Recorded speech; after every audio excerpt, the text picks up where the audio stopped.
आखिर क्यों बड़े बड़े मैचेस में इंडियन क्रिकेट टीम के प्लेयर्स फटे हुए जूते पहनते हैं। और आज अब एक ऐसा प्लेन देखने वाले हैं जिसे पायलट नहीं बल्कि एक ऐसा इंसान उड़ाता है जिसे देख आप भी दंग रह जाएंगे। साथ ही साथ क्या कभी आपने सोचा है कि आखिर क्यों आईफोन यूजर्स को गवर्नमेंट जॉब से हटाया जा रहा है? मिलेगा सबका जवाब। चलिए शुरू करते हैं आज के नॉलेजेबल अध्याय को। Fact number 20।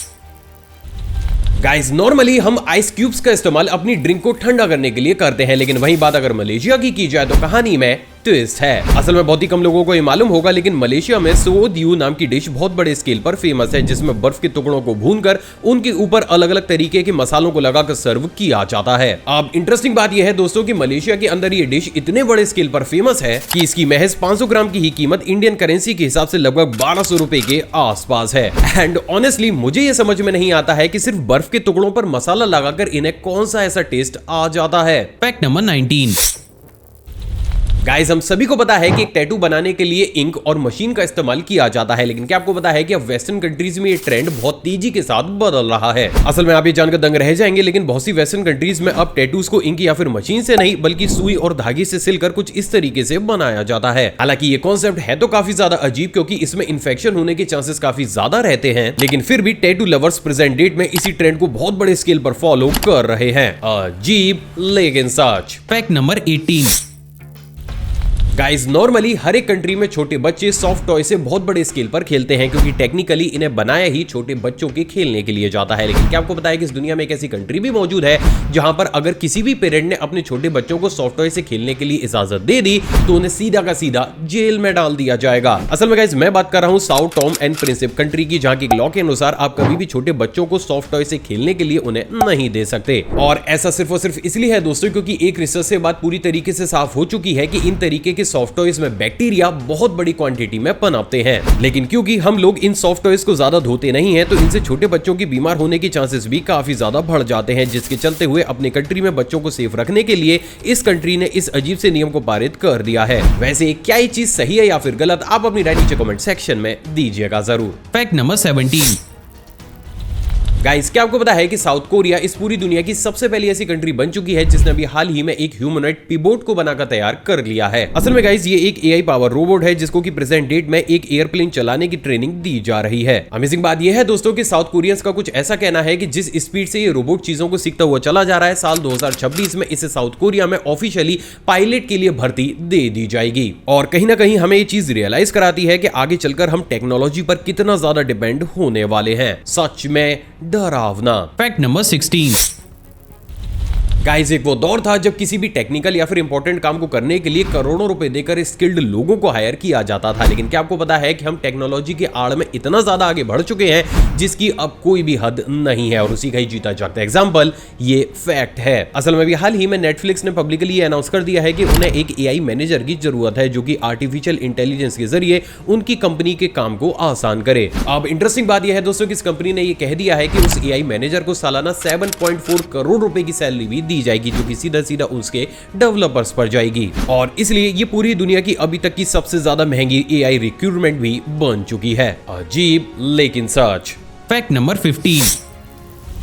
गाइज, आपने भी फॉर्मूला 1 कार्स को तो जरूर देखा होगा जो कि अपने आप में ही काफी ज्यादा महंगी होती हैं, और हमें ऐसा लगता है कि क्योंकि इनके अंदर काफी ज्यादा हाईटेक इंजन्स को इंस्टॉल किया जाता है इसलिए इनकी कीमत इतनी ज्यादा होती है। लेकिन क्या आपको पता है कि इनके महंगा होने का सबसे बड़ा रीजन इंजन नहीं बल्कि गोल्ड यानी कि सोना है। असल में गाइज, जैसे कि हम सभी जानते हैं कि इन गाड़ियों में काफी ज्यादा पावरफुल इंजन्स को इंस्टॉल किया जाता है जो कि महज कुछ ही सेकंड में गाड़ी को 0 से 100 तक और यहां तक कि 150 किलोमीटर पर आवर तक की स्पीड पर भी ले जाते हैं। लेकिन इस पूरे ही प्रोसेस में गाड़ी का इंजन बहुत बड़ी क्वांटिटी में हीट को प्रोड्यूस करता है, जिससे गाड़ी के पिघलने के चांसेस काफी ज्यादा बढ़ जाते हैं। और इन्हीं सारी चीजों को मैनेज करने के लिए इस पूरी ही गाड़ी के इंटरनल पार्ट में सोने की परत को एज अ हीट रिफ्लेक्टर इस्तेमाल किया जाता है, ताकि ना ही गाड़ी की वो हीट गाड़ी की बॉडी तक पहुंच सके और ना ही वो इंजन को डैमेज कर सके। और यही गोल्ड की पूरी ही फॉइल या फिर परत ही अपने आप में लाखों रुपए की होती है। तो गाइस, अगर आज आपने कुछ नया जाना हो तो इस वीडियो पर एक लाइक जरूर कीजिएगा। Fact number 14।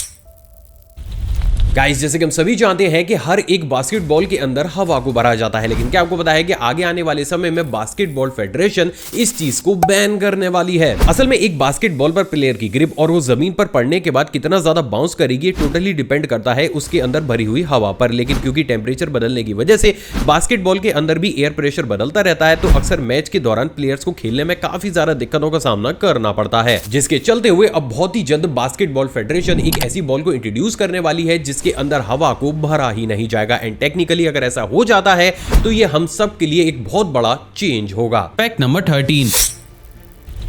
हम सभी जानते हैं कि जब भी एक मैट्रेस को मार्केट में उतारा जाता है तो कैसे उसकी अलग अलग तरीके से टेस्टिंग की जाती है, लेकिन क्या कभी आपने इस पूरी दुनिया की सबसे पहली मैट्रेस की सबसे पहली टेस्टिंग को देखा है? दोस्तों वेब की स्क्रीन पर आपको दुनिया की सबसे पहली मैट्रेस टेस्टिंग को दिखाया जा रहा है, जिसे साल 1960 में यूएसए में कंडक्ट किया जाता था। और इसमें बेहद साफ तौर से देख सकते हैं कि कैसे उस समय मैट्रेस को अलग अलग तरीके से डैमेज करके या फिर अलग अलग हिस्सों पर अलग अलग वेट या फिर सामानों को रखकर किस तरीके से टफ सिचुएशन में उसे टेस्ट किया जाता था। और यही चीज इस टेस्टिंग और इस वीडियो क्लिप को काफी ज्यादा रेयर भी बना देती है। तो गाइस इस बात पर इस वीडियो पर एक शेयर तो बनता ही है। Fact number 12। गाइस क्या आपको पता है कि नासा के रिसर्चर्स ने अभी हाल ही में यानी कि साल 2023 में ही इस यूनिवर्स में मौजूद दूसरी अर्थ को खोज निकाला है। असल में गाइस इस प्लेनेट को अभी हाल ही में TOI 733b नाम दिया गया है, जो कि हमारी अर्थ से लगभग 245 लाइट ईयर्स की दूरी पर मौजूद है। इंटरेस्टिंग बात यह है दोस्तों कि ये प्लेनेट हमारे अर्थ से लगभग दुगने साइज का है और इसका भी काफी बड़ा एक पार्ट हमारी ही तरह ओशियन से कवर है, जिससे यहाँ पर जीवन होने की पॉसिबिलिटी काफी ज्यादा बढ़ जाती है। हालांकि इसके ऊपर अभी पूरी तरीके से रिसर्च चल रही है, लेकिन उम्मीद ये लगाई जा रही है कि शायद आगे आने वाले समय में रिसर्चर्स फाइनली एक ऐसा प्लेनेट ढूंढ सकते हैं जहां पर किसी और सभ्यता के होने के 100% प्रूफ मिलेंगे। सच में दमदार। Fact number 11। गाइस नॉर्मली हमें ऐसा लगता है कि जब भी किसी भी टेक्नोलॉजी को इन्वेंट किया जाता है तो समय के साथ वो टेक्नोलॉजी और ज्यादा इंप्रूव कर जाती है, लेकिन क्या आपको पता है कि रेफ्रिजरेटर के केस में पूरा ही सिनेरियो उल्टा है। असल में बहुत ही कम लोगों को ये मालूम होगा, लेकिन इनिशियल स्टेज पर जब एक रेफ्रिजरेटर को मार्केट में उतारा गया था तो उसके अंदर कुछ इस तरीके से काफी ज्यादा हाईटेक फीचर्स को दिया जाता था, जिसमें पोर्टेबल ट्रेज, आइस इजेक्टर और यहां तक कि अलग अलग वेजिटेबल्स या फिर फ्रूट को रखने के लिए भी अपसाइड डाउन पोर्टेबल ट्रेज को दिया जाता था। अमेजिंग बात यह है दोस्तों कि इनिशियल स्टेज के इन रेफ्रिजरेटर्स में प्रेजेंट डेट की तुलना में ना सिर्फ आप सामान को ज्यादा रख सकते थे बल्कि उन्हें खराब होने से भी काफी बड़े स्केल में बचा भी सकते थे। लेकिन हैरानी की बात यह है दोस्तों कि शुरुआती दौर में लोगों को ये अमेजिंग सी पोर्टेबल टेक्नोलॉजी ज्यादा पसंद नहीं आई और इसीलिए इसे आगे चलकर ठंडे बस्ते में डालना पड़ा। अजीब लेकिन सच। Fact number 10। गाइस हम में से बहुत से ऐसे लोग हैं जो कि अपनी बाइक या फिर स्कूटी से अक्सर बैक व्यू मिरर को खोलकर उन्हें अलग से ही रख लेते हैं, लेकिन क्या आपको पता है कि अगर आप भी ये काम करते हैं तो ये चीज आपको सीधा जेल पहुंचा सकती है। असल में बहुत ही कम लोगों को ये मालूम होगा, लेकिन हमारे सेंट्रल मोटर व्हीकल एक्ट 1988 के सेक्शन 5 और 7 में ये बात साफ तौर से लिखी गई है कि किसी भी एक टू व्हीलर यानी कि स्कूटी या फिर बाइक में 2 बैक व्यू मिरर का होना काफी ज्यादा कंपलसरी है। और इस कंडीशन में अगर आप उन्हें हटा देते हैं या उनमें से सिर्फ एक को ही खोलकर हटा देते हैं तो इस केस पर आपको भारी जुर्माना और जुर्माना ना भरने के केसेस में आपको सीधा जेल तक की जा सकती है। तो टेक्निकली अगर कोई भी पुलिस ऑफिसर चाहे तो इस चीज के लिए आपके ऊपर एक मोटे चालान को काट सकता है। तो नेक्स्ट टाइम ऐसी गलती भूलकर भी ना करें। Fact number 9। गाइस क्या आपको पता है कि प्रेजेंट डेट में चाइनीज कुछ और नहीं बल्कि सिर्फ और सिर्फ पिग्स के बालों को ही खा रहे हैं?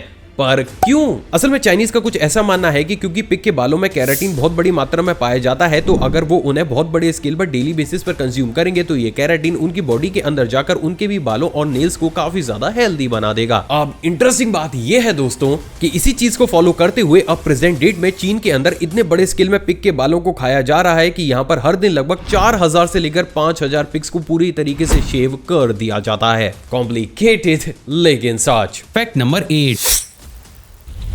गाइज अगर आपने भी रोल्स रॉयस की कार को देखा होगा तो आपने भी उस कार के ऊपर बनी हुई इस लाइन को तो जरूर देखा होगा, जिसे कि कोच लाइन के नाम से जाना जाता है। अब इंटरेस्टिंग बात यह है दोस्तों कि इस पूरी दुनिया में जितनी भी रोल्स रॉयस मौजूद है उनमें इन लाइंस को सिर्फ और सिर्फ एक ही इंसान के द्वारा बनाया गया है। असल में आप ही जानकर दंग रह जाएंगे, लेकिन ब्रिटिश पेंटर मार्क कोट इस पूरी दुनिया के इकलौते ऐसे पेंटर है जो कि रोल्स रॉयस के लिए कुछ इस तरीके से कोच लाइन को बनाने का काम करते हैं। उससे भी ज्यादा इंटरेस्टिंग बात यह है दोस्तों कि मार्क को सिर्फ एक ही गाड़ी पर इस तरीके की लाइंस को बनाने के लिए इंडियन करेंसी के हिसाब से लगभग 50 लाख रुपए दिए जाते हैं, जो चीज अपने आप में एक नए वर्ल्ड रिकॉर्ड को बना देती है। Fact number 7।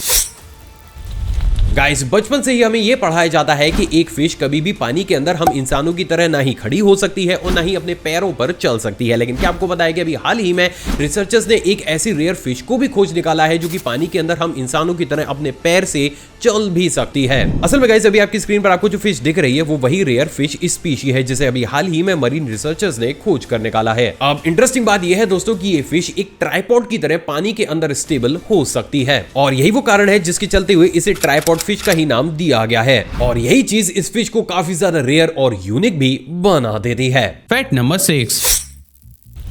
गाइस अभी आपकी स्क्रीन पर आपको जो बोट्स दिख रही हैं उससे कई गुना ज्यादा बोट्स आपको अक्सर यूक्रेनियन कोस्ट पर खड़ी हुई नजर आएंगी। लेकिन इंटरेस्टिंग बात यह है दोस्तों कि इन बोट्स का इस्तेमाल ट्रैवलिंग के लिए नहीं बल्कि इलेक्ट्रिसिटी बनाने के लिए किया जाता है। असल में भी हाल ही में यूक्रेनियन इंजीनियर्स ने एक ऐसी टेक्नोलॉजी को भी इन्वेंट कर लिया है जिनमें इन बोट्स को मोटी मोटी केबल्स के थ्रू कुछ इस तरीके से एक अंडर वाटर प्लेटफॉर्म से जोड़ दिया जाता है। अब जैसे ही समुद्र में लहरें आती हैं तो उन लहरों की वजह से ही अंडरग्राउंड प्लेटफॉर्म पर मौजूद मोटर्स मूव करने लगती हैं और यही मूवमेंट आगे चलकर इलेक्ट्रिसिटी को जनरेट कर देता है। अब अमेजिंग बात यह है दोस्तों कि इस तरीके से हम बिना ज्यादा एफर्ट लगाए सिर्फ और सिर्फ वेव एनर्जी को ही इलेक्ट्रिसिटी में कन्वर्ट कर देते हैं और इसलिए अब यूक्रेन में इसी टेक्नोलॉजी के दम पर बहुत बड़े स्केल पर इलेक्ट्रिसिटी को भी बनाया जा रहा है। सच में यूनिक। Fact number 5।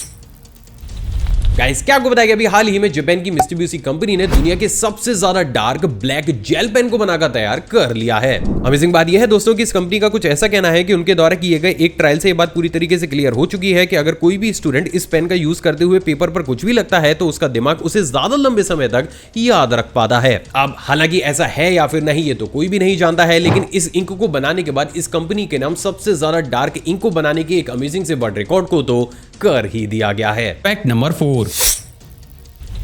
गाइस अगर मैं आपसे पूछूं कि आप किस कंट्री के नागरिक हैं तो आप में से ऑलमोस्ट सभी लोग उसका जवाब इंडिया देंगे। लेकिन क्या आपको बताया कि आगे आने वाले समय में आप इंडिया के नागरिक रह ही नहीं पाएंगे। असल में एक रिपोर्ट के अनुसार हमारी इंडियन गवर्नमेंट हमारे देश के ऑफिशियल नाम को इंडिया की जगह भारत करने के बारे में सोच रही है। हालांकि हमारे कॉन्स्टिट्यूशन में ऑलरेडी हमारी कंट्री का नाम भारत ही इस्तेमाल किया गया है, लेकिन यूएन में जाकर इसे ऑफिशियली भारत में चेंज किया जा सकता है। हालांकि जब तक इस वीडियो को मैं शूट कर रहा हूं ऐसा एग्जैक्टली होगा भी या फिर नहीं ये तो कोई भी नहीं जानता है, लेकिन हाँ कुछ इनिशियल सिग्नल्स के थ्रू हमें ऐसा लग रहा है कि मे बी आगे आने वाले समय में ऑफिशियली यूएन में जाकर हमारे देश को भारत के नाम से कन्वर्ट कर दिया जाएगा। लेकिन टेक्निकली अगर ऐसा हो जाता है तो क्या ये सही होगा या फिर गलत, आपको क्या लगता है आप अपनी राय नीचे कमेंट सेक्शन में अपने आकाश भाई को दीजिएगा जरूर। Fact number 3। दूसरा फैक्ट करंट अफेयर की टच पर है। क्या आपको बताया कि अभी हाल ही में मध्य प्रदेश की सांची सिटी भारत की सबसे पहली सोलर सिटी बन चुकी है। तो ये क्वेश्चन अपने आप में काफी ज्यादा इंपॉर्टेंट है। Fact number 2।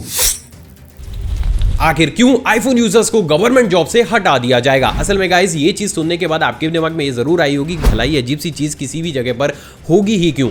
एंड वेल अगर आपको भी ये गलतफहमी है तो मैं आपको बता दूं कि ये चीज मैं एवं हवा में नहीं बोल रहा, क्योंकि जिस आईफोन का इस्तेमाल करते हुए आप इंडिया के अंदर स्वैग को झाड़ते हैं उसी आईफोन को यूज करने के लिए आपको एक कंट्री के अंदर सरकारी नौकरी छोड़नी होगी। तो फिर आखिर ऐसे में ये सवाल तो जरूर खड़ा होता है कि आखिर वो कंट्री कौन सी है और क्यों उस कंट्री ने ऐसा किया और क्या आगे आने वाले समय में यही चीज इंडिया में भी अडॉप्ट होगी या फिर नहीं। तो चलिए इसे स्टेप बाय स्टेप समझने की कोशिश करते हैं। असल में गाइस ये कहानी शुरू होती है हमारे पड़ोसी चीन से, जिसने जब कुछ ही दिन पहले अपने खुद के एक मोबाइल ऑपरेटिंग सिस्टम को बनाकर तैयार किया तो उसने अपनी पूरी कंट्री में ये लॉ को पारित कर दिया कि अगर कोई भी iOS या फिर एंड्रॉइड यूजर अपने फोन में किसी भी एप्लीकेशन को डाउनलोड करेगा तो उससे पहले उसे चाइनीज गवर्नमेंट की परमिशन लेनी होगी। और ऐसा सिर्फ और सिर्फ इसलिए किया गया था ताकि लोग खुद से ही परेशान होकर इन दोनों ही प्लेटफॉर्म्स को छोड़कर चाइना के खुद के ऑपरेटिंग सिस्टम पर स्विच कर जाएं। लेकिन कहानी में सबसे बड़ा ट्विस्ट तब आया दोस्तों जब इस अजीब से नियम के पारित करने के बाद भी बहुत से लोग एंड्रॉइड को छोड़कर चाइना के खुद के ऑपरेटिंग सिस्टम पर नहीं आए, जिसके चलते हुए चाइनीज गवर्नमेंट पूरी तरीके से बौखला गई और उन्होंने एक बेहद ही अजीब से फरमान को जारी कर दिया,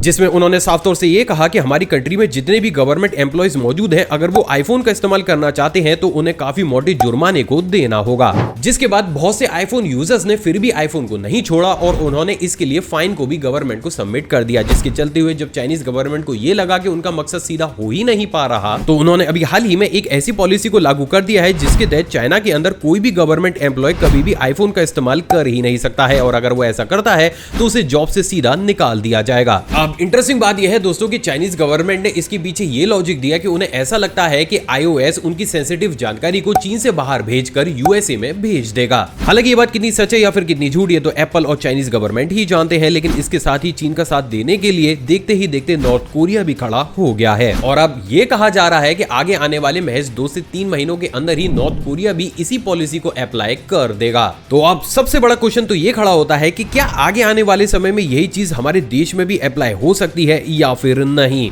असल में अगर इसी चीज को आप डीपली सोचेंगे तो यही चीज इनडायरेक्ट तरीके से इंडिया में भी अप्लाई हो सकती है। कैसे, चलिए समझाता हूं। असल में ये तो हम सभी को पता है कि इस समय कैसे हमारी इंडियन गवर्नमेंट पूरी फोर्स के साथ अपने खुद के एक मोबाइल ऑपरेटिंग सिस्टम को बनाने की कोशिश कर रही है, जिसके मार्केट में आने के बाद नो डाउट ये ऑपरेटिंग सिस्टम हम सभी के लिए काफी ज्यादा सिक्योर होगा। तो अब इस सिचुएशन में अगर ये ऑपरेटिंग सिस्टम इंडियन मार्केट में सक्सेसफुल हो जाता है तो क्योंकि इंडियन मार्केट अपने आप में ही काफी ज्यादा बड़ा है तो हम बेहद ही कम समय में ज्यादा पैसे लगाकर इसको काफी ज्यादा हाईली अपग्रेडेड कर सकते हैं। और अगर ऐसा हो जाता है तो लोगों को टाइम टू टाइम ये चीज समझ में आ जाएगी कि क्योंकि अब उनका पर्सनल डाटा किसी और कंट्री में ना ही जा रहा है तो मे बी वो खुद ही खुद एंड्रॉइड या फिर iOS को छोड़कर अपने स्वदेशी ऑपरेटिंग सिस्टम पर स्विच कर सकते हैं। सिर्फ इतना ही नहीं बल्कि बहुत से एक्सपर्ट्स ये सोच रहे हैं कि अगर टाइम से हमारा ऑपरेटिंग सिस्टम मार्केट में आ जाता है तो मे बी उन सभी जॉब्स जिसमें काफी ज्यादा सेंसिटिव इंफॉर्मेशन शेयर की जाती है उन सभी में स्वदेशी ऑपरेटिंग सिस्टम का इस्तेमाल किया जाएगा, जिससे इंफॉर्मेशन लीक होने के चांसेस भी काफी ज्यादा कम हो जाएंगे। तो ये कहना कि क्या आगे आने वाले समय में इंडिया में भी ये चीज अप्लाई हो सकती है, हम इसे एक झटके में पूरी तरीके से नहीं नकार सकते। Fact number 1।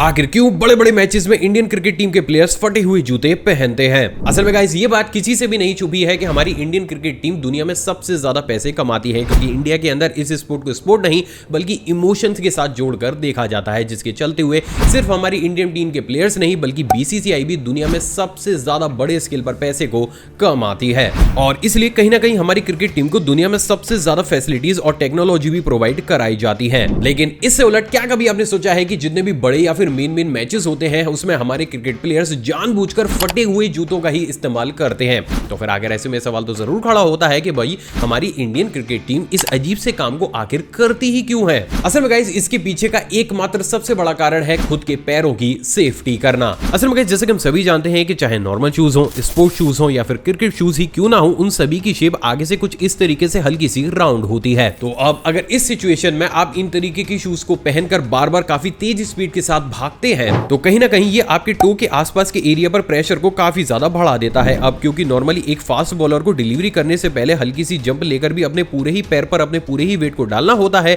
तो ये प्रेशर उस स्टेज में काफी ज्यादा बढ़ जाता है, जिसके चलते हुए इस प्रेशर को शूज से रिलीज करने के लिए अक्सर प्लेयर्स अपने जूतों को आगे की तरफ से कुछ इस तरीके से कट कर देते हैं, क्योंकि अगर एक फास्ट बॉलर ऐसा नहीं करेगा तो उसके टो के इंजर्ड होने के चांसेस भी काफी ज्यादा बढ़ जाते हैं। और चाहे एक टीम कितना ही ज्यादा पैसा क्यों ना कमाती हो, वो कभी भी अपने किसी भी प्लेयर की हेल्थ के साथ कॉम्प्रोमाइज नहीं कर सकते। और यही वो सबसे बड़ा कारण है जिसके चलते हुए ज्यादा प्रेशर या फिर सभी मेन मैचेस में जिसमें बॉलर्स को एक्स्ट्रा पावर लगाकर तेज बॉलिंग करनी होती है, उन सभी मैचेस में ऑलमोस्ट सभी क्रिकेट टीम के प्लेयर्स अपने शूज को आगे से कुछ इस तरीके से कट कर देते हैं। सो फाइनली अब आप इसके पीछे के लॉजिकल आंसर को भी जानते हैं। आई होप दोस्तों आज का एपिसोड आपको पसंद आया होगा और आपने ऑलरेडी इस वीडियो को लाइक कर दिया होगा। 12,000 लाइक टारगेट, वीडियो का लाइक टारगेट है, हर बार की तरह से भी पूरा जरूर कर दीजिएगा। साथ ही साथ अगर आप चाहें तो मुझसे इंटरेक्शन को भी बढ़ा सकते हैं, जिसके लिए गूगल पर जाकर आपको आकाश अरोड़ा टाइप करना है और गूगल से रसीद आपको मेरी इंस्टाग्राम आईडी तक ले आएगा। एक और फ्रेश कमाल एपिसोड में आपसे दोबारा मुलाकात होगी दोस्तों। जय हिंद। और हाँ, जाने से पहले आप इस वीडियो को भी चेकआउट जरूर कीजिएगा।